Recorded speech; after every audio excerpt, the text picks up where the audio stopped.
Dear students, I am very happy to know that you are regular in your studies. We have already completed function chapter. Today we are going to discuss some important programs. Please pause your videos and try to find out the answers and write it down in your notebook.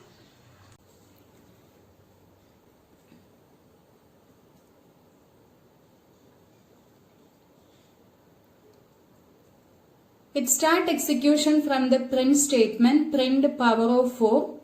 It pass 4 as the argument. Here there are two parameters. One is default. So now A is 4 and B is 2. Then R is 1 for I in range of B. Range B will return 0 to B minus 1. Present value of B is 2. So this for loop iterate twice, value of I with 0 and I with 1. Then at first iteration R equal to R into A. R is 1, 1 into 4, that is 4. Then next iteration R equal to R, present value of R is 4, 4 into 4, that is 16. Then iteration ends so that it will return R, return 16. And this power of 4 statement will be replaced with 16. So it prints 16. Then in next execution, function calling power for 3. Two arguments are present. So it will not consider the default value. Now value of A is 4 and B is 3. Then again the same thing is happening. Then R equal to 1. For I in range, here the value of B is 3. So it will execute 3 times. I with value 0, 1 and 2. Then when the value of I is 1, R becomes R into A. 1 into A. A is 4. Then R becomes 4. Then next iteration, present value of R is 4. 4 into 4, that is 16. And the next iteration, R is 16. 16 into 4, that is 64. Then it returns 64. This is replaced with the 64, so it will print 64. So this is the output. Next question.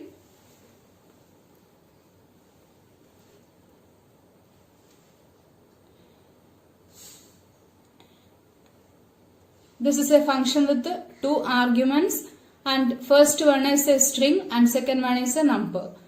Then at the beginning num equal to 4. Then function hello num. 2 arguments are passing. First one is a string. Now text is hello and num is 4. Then while loop. While loop will execute in all the true cases. At the beginning num is 4. So num greater than 0. So it is true. So it will be coming down. Then print text. It prints text. What is the content of text? It is hello. So it will print text one time. Then num equal to num minus 1. Now the value of num is 3. Then again it will execute because num 3 greater than 0, that is true. All the true cases it will execute. Then print the text. It prints it. Second time, then num equal to num minus 1. Num becomes 2. Again checking it is true. So print. Third time, then num becomes 1. Then checking condition it is true. So it prints it fourth time. Then after execute, now the value of num is 0. Then condition breaks. So that it is coming down. The statement after function calling, because that function does not return anything. Then next statement print num. Still the value of num is 4 only here in the global environment, because in local environment we use num, we change the value. This is a numeric data type, integer data type. The changes will not be reflected back to the actual parameters. So the output is hello 4 times, then the number 4. Next question.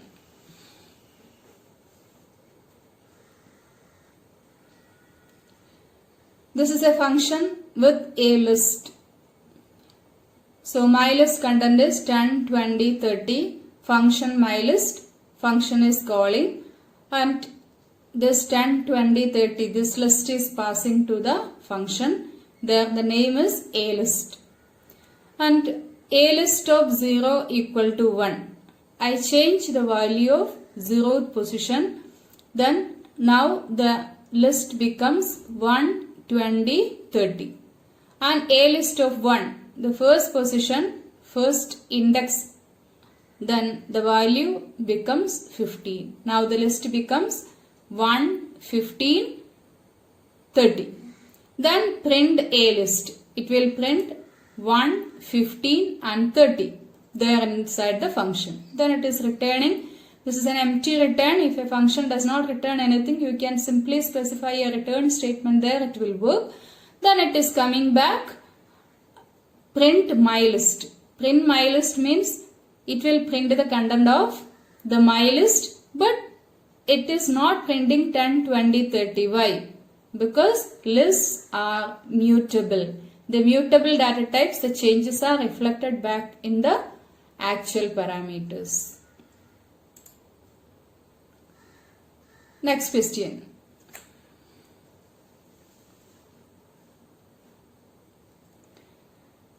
Similar program, but there is a slight change. My list is 10, 20, 30. We are passing my list to the function, and inside the function we use another list with name nList, and I assign 3, 5 and 9 to nList. Then a list equal to nList. I assign a new variable to the existing parameter. Then I am printing a list. Then definitely I will get a list as 3, 5, 9. Then returning. Then here I am printing my list. See the output? I am getting only 10, 20, 30 here. The reason is, even if the list is mutable, if I assign one new variable to the existing list, the value, the changes in this location does not affect the actual parameters. So mutable case exception is there that we have learned, and this program implements the same. Once again, a mutable data type is assigned with a new variable, and the changes will not be reflected back to the actual parameters. Next question, very simple. What is this? An asterisk symbol means variable length argument. A program with variable length argument. Start from print statement. Calc function is called inside the print statement. That way we can call function. A function can be called in 3 different ways. Either we can assign it to a variable, or you can write it as part of a print statement, or you can call the function with an expression. Okay. Come back. Print calc 82307. We are passing different values to the function, but here only numbers. One variable is specified, but all these values are storing as in a tuple. Then it will be passing to this location. And res equal to 0 for x in numbers. This way we can use for loop. X in numbers means the first value of x will be the first element of the numbers. So 8 and the next value 2, next value 3, next value 0 and 7. And first execution time res is 0. So when the value of x is 8, res equal to res plus x. Plus equal to means res equal to res plus x can be written as res plus equal to x. It just add the value of x with res. So the first iteration res becomes 8. And the next iteration x is 2. The next value of numbers. Then res becomes, present value is 8. 8 plus 2.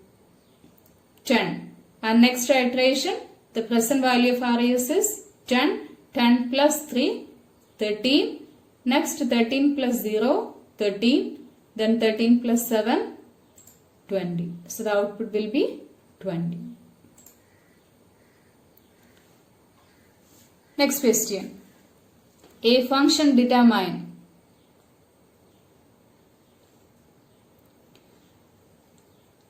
and start from this str equal to these are happy times. This is a string and I assigned a string into it, and x comma y equal to determine str. What is this?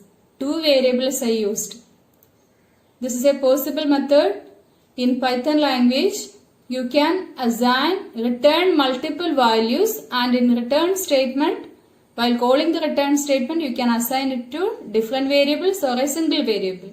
Here I used a different variable, and x comma y equal to determine str means I am calling a function str here. I am assigning the returned value to two variables. Yes, so determine str. Now s becomes the string these are happy times, and u equal to 0, l equal to 0. So for I in s is a string. In for loop I can use for I in string or array or tuple or dictionary. That is right. So the initial value of I is, first value of I is t, capital letter T.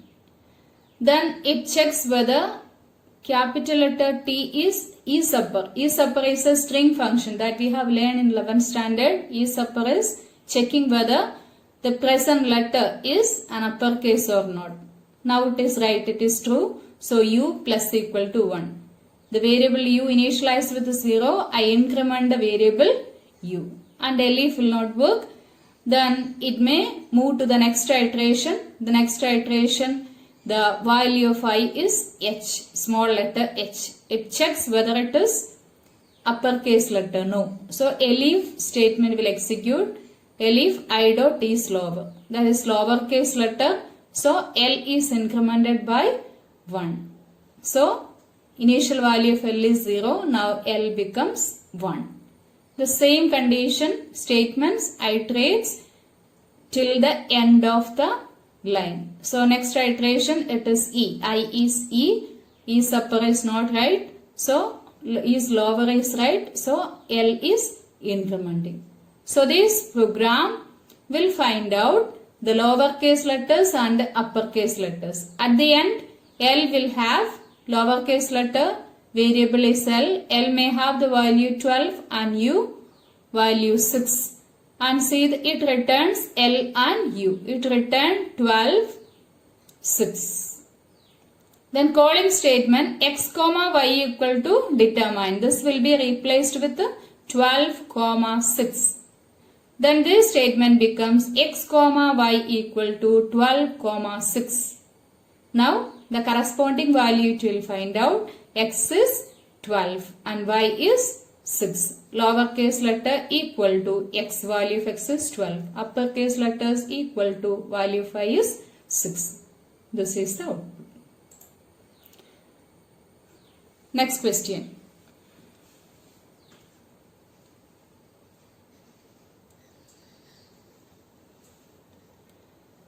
Okay, start with the print statement. Function is called inside the print statement, and that function pass many arguments. All the arguments are part of a list. So it pass only a single list to it, and inside the function this L is a list.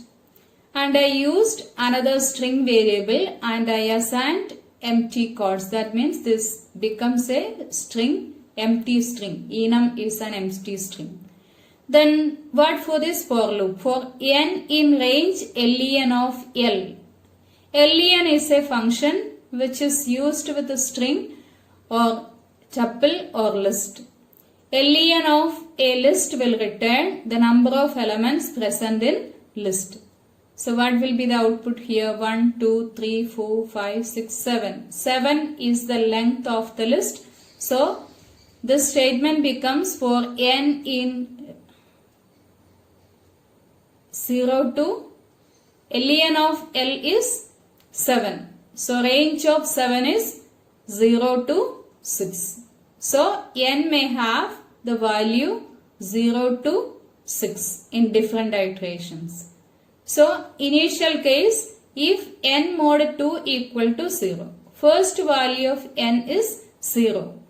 This statement will replaced with 0 to 6 continuous numbers. At the beginning n is 0. So 0 mod 2 equal to 0. That is right. So enum plus equal to L of n. What is L of n? N is 0. So L of n is the list 0th element. That is A.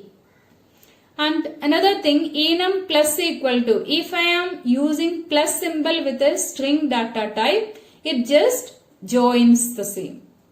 So initial value of enum is empty chord. So enum plus equal to L of n. L of n is A.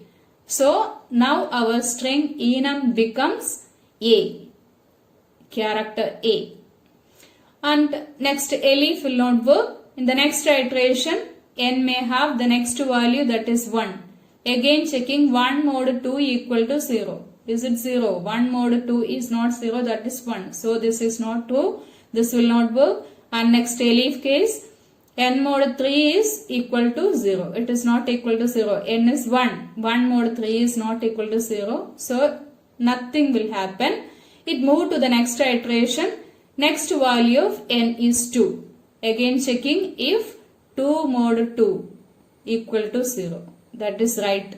So 2 mod 2 equal to 0. So enum plus equal to L of n. Now the value of n is 2. That means it is pointing to the letter R. So enum, previous value of enum was only A. Then R is also attached with it. And next iteration, value of n becomes 3. Then n mod 2 equal to 0. That is not right. So elif 3 mod 3. N is 3. 3 mod 3 equal to 0. That is right now. So enum plus equal to L of n dot upper. L of n is pointing to the letter A. And dot upper means it convert the same to uppercase letter. Then attach with enum. Enum is A and R only now. Then A is also attached with it. And the similar thing is happening till the end of the list. And at the end it returns enum. That is a newly created string. The rest you just work with it. Then it returns enum. And that is AR, then capital letter A, then C, D. Next question. This is very simple question. Here there is one global variable and a local variable with same name. Try to recall a global variable and local variable with same name. Then which variable's value it will consider. Okay, see print num. It prints the global variable's value, that is 1. And print my function. It move to my function, then num equal to 10, then return num. Now the value of num here in this function is 10 only, because a global variable and local variable with the same name. In local area, it hides the global variable's value. Otherwise, you specify with the keyword global. It returns 10 only, so it will print 10. Then print num again. It prints only 1, because in global environment, we have only value of num as 1. Local environments, that local variable which is created here expire when the function calling finish. Next question. Write the flow of execution of the following. K equal to sum of squares 2, 3. Here it begins with a function calling, and the order of flow of execution of a program begins with, really it starts with the top level statement, but before that the interpreter check what is the before statement. So first it encounters 1. Then it finds it is a DEF, that is a function definition. So it skipped the rest of the statement as part of the function definition. How can it identify which all statements are part of the function definition? By checking its indentation. Okay, so it skipped 2. So the first line is 1. And the second again 3 is uncounted, then skip the rest of the statement. So the order of execution begins with 1, then 3. What is next? Next is start with the main. So next is 6. So k equal to sum of squares 2, 3. See the output, then I will explain. So first one, then next 3. Next one is 6. This is a function calling statement. Function calling statement's case, it just moved to the function calling statement, function definition. So it is 3. So order is 1, 3, 6. This is function calling, so that it is moving back. So it reaches here. So function definition. Then after that, it's coming to its body. Statement 4 will execute. Then see in return statement, return square of x. Even if it is a return statement, here another function calling is executing. Function calling, while executing a function calling statement, it may move to the function definition. So it is moving to statement 1. Then its body part, that is 2. 1, 2. Then while executing a return statement, it will be coming back to the calling statement. This is the calling statement. So after 2, it moved to statement 4. See, as part of the statement 4, one more time the same function is called. So square of y. Again it is moving to statement 1 with the new value of y. So statement 1. Then next is statement 2. Return statement. So the calling statement is called. Here it is substituting the value. So next statement is 4. After the 4, again these two values, we got these two values. So the return statement is executing. This function is called from statement 6. So this statement will execute followed by the last statement. So once again, first 1, then 3, then 6. Okay, proceed with 3 again, then 4, this square function. So move to 1, then 2, next square function, move to, after 1 and 2, reaching here in the 4th line. Again move to 1, 2, substitute the value here. So 4 again, then return statement, move to 6. After that, the last statement, 7. Then if you want to find out the output 2, that is not part of the question, then how can we get the output? K equal to sum of squares 2, 3 is passing, x is 2, y is 3, return square of x. It returns x is 2. So square of 2, that is 4, and next square of y, that is 9. Then it returned 4 plus 9, that is 13. Then k becomes 13. Print sum equal to 13. This is the descriptive question. Write a function that takes one argument and reports if the argument is prime or not. Write a program that invokes the function. This type of problem we discussed last year, but this question you write the same program using a function. And to check whether one number is prime number or not, they have to check with a condition. What is that? A prime number does not have any other factors other than 1 and that number. So you can check it with modulus operator.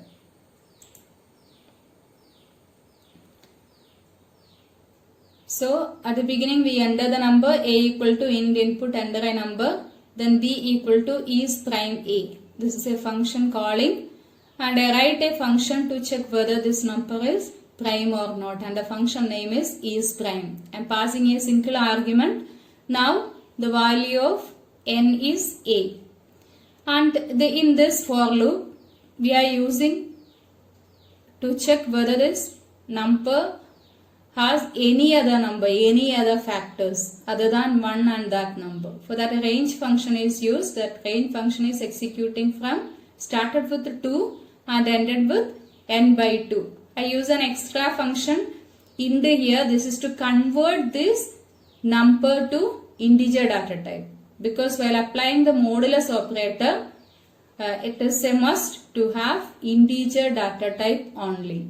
So this for loop will work 2 to n by 2 times. So every cases we are checking whether n mod I equal to 0. If n mod I equal to 0 means I is a factor of n. If I is a factor of n in any iteration, I return 0. If I return one value, it may come over here, then b equal to b becomes 0. Then checking whether b equal to 0. If so, it is not a prime number. If it has a factor, then it prints it is not a prime number. Suppose after executing all the iteration, if it is not returning anything, if this return statement is not working, that means it has no other factors. So at the end of this iteration, this return 1 will execute. Then if I am returning 1, then 1 is, this is prime is replaced with value 1, then b becomes 1, checking if this is not right, so else case is working, so it will print it is a prime number. This is not only the solution to check the program, to write the program to check whether it is a prime or not. You can write it in a different way too. You trace your program in your interpreter, then it could be okay. This is only one way to write the program. Next, write a program with a function odd even with a tuple type of argument to find the number of odd numbers and number of even numbers present in it, then return the result. Very simple program. Function name is odd even. And we have to find the number of odd numbers and number of even numbers present in it. We are passing different elements to the tuple. When you are writing program, you can give it as a user given value. Then I call the function with two variables a comma b equal to odd even p. So definitely it should return two values. Then passing this value, then while calling odd even function, p becomes these tuple elements, then automatically a is p and both are same actually. Then n odd equal to 0, n even equal to 0. At every case I am accessing each and every element I in a, means a is the tuple with all these elements. Initial value 5 will be the first element of the tuple, that is 30. Then checking whether 30 mod 2 equal to 0. If so, n even variable is incremented with 1. Otherwise, if it is not equal to 0, or you can use 1 also here, if so you change equal to and not equal to. Anyway, if it is not equal to 0, that means it is an odd number, then we are incrementing another variable. At the end of this loop, we are returning n odd and n even. The number of odd numbers will be coming to variable a and number of even numbers copied to variable b. Then at the end you can print the number of even numbers and number of odd numbers b. So what will be the output? Trace it, then find.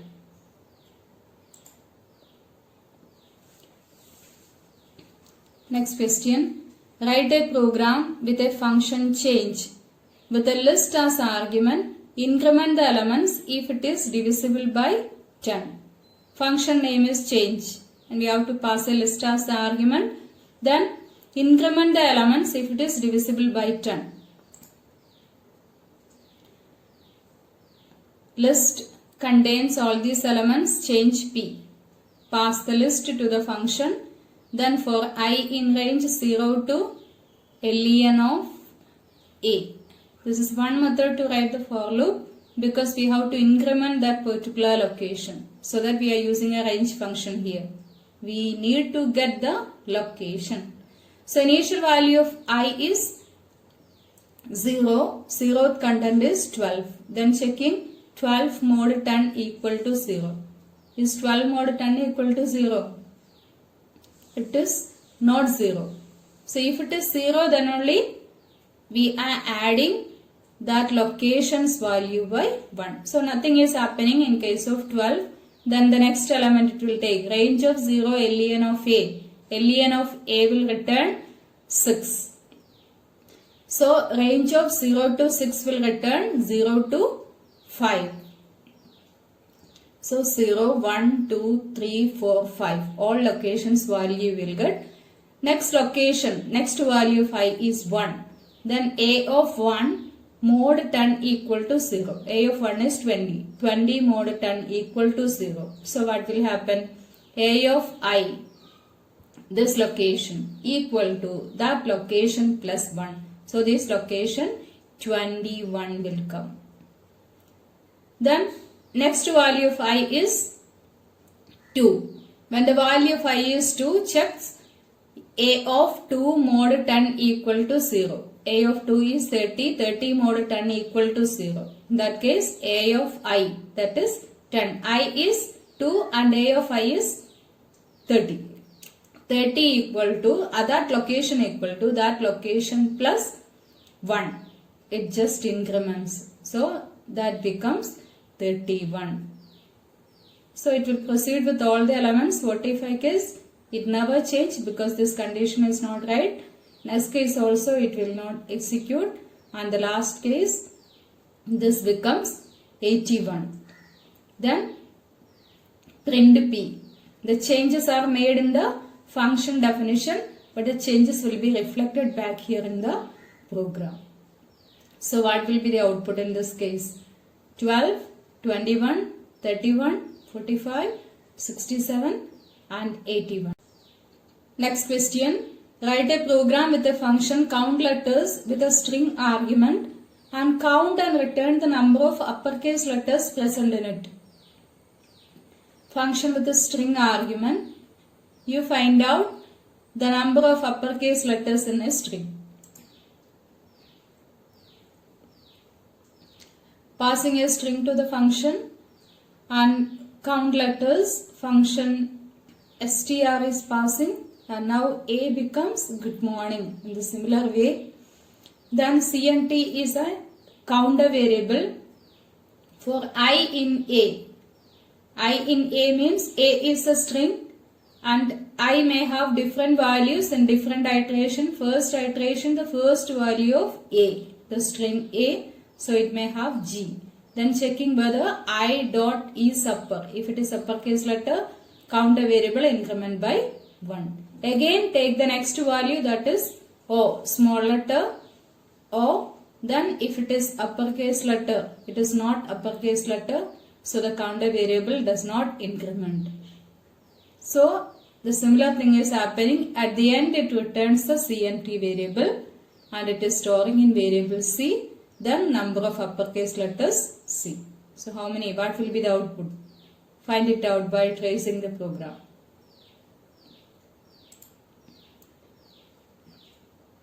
Please experiment all this program in your computer or mobile.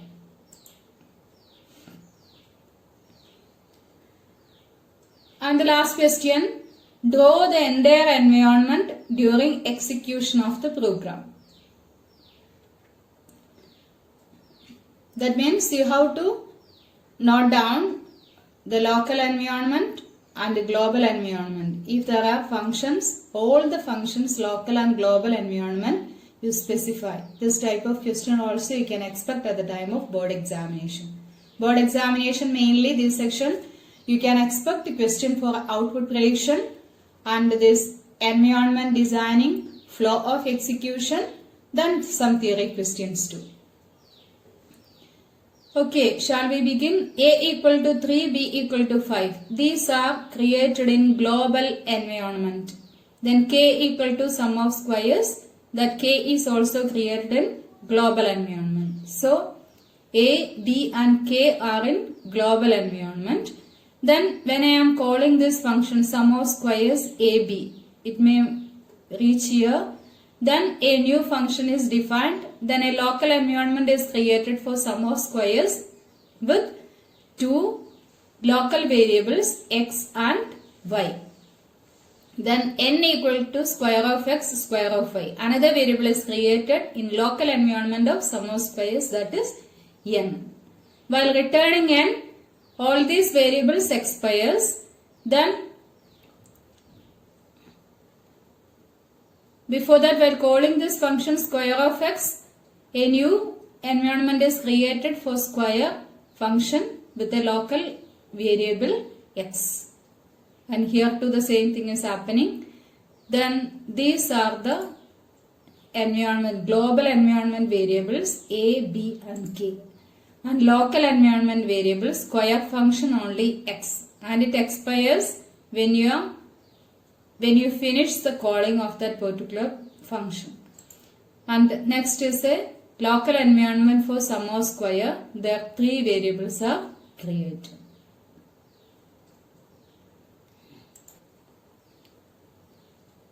So thank you.